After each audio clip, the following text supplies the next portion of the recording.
Polisi nchini India wametoa taarifa rasmi kuhusu ajali ya ndege iliyokuwa ikisafiri kutoka Ahmedabad hadi uwanja wa ndege wa Gatwick huko Uingereza, iliyobeba abiria 242 kuwa hakuna manusura hata mmoja. Hii ni kulingana na shirika la habari la Associated Press.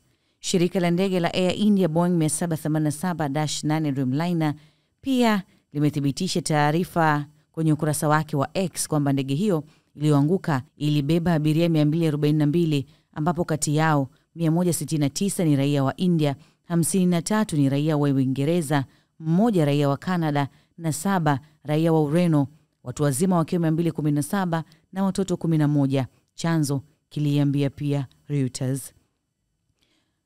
Boeing 787 imekuwa ikifanya kazi kwa takribani miaka 15 na ni ndege ya abiria ya masafa marefu, mojawapo ya ndege za hivi karibuni kutoka Boeing, na hii imekuwa ajali ya kwanza kwa Dreamliner ambayo ilianza kuruka kibiashara mwaka 2011 kulingana na hifadhi data ya mtandao wa usalama wa anga. Waziri Mkuu wa India Narendra Modi ametoa maoni yake kuhusu ajali hiyo ya ndege kupitia ukurasa wake wa X.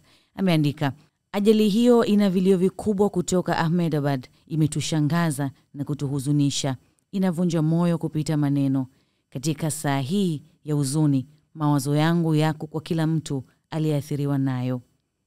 Waziri mkuu pia aliongeza kuwa alikuwa akiwasiliana na waziri wa mamlaka zinazofanya kazi kuwasaidia wengine ambao bado hawajaokolewa mpaka sasa.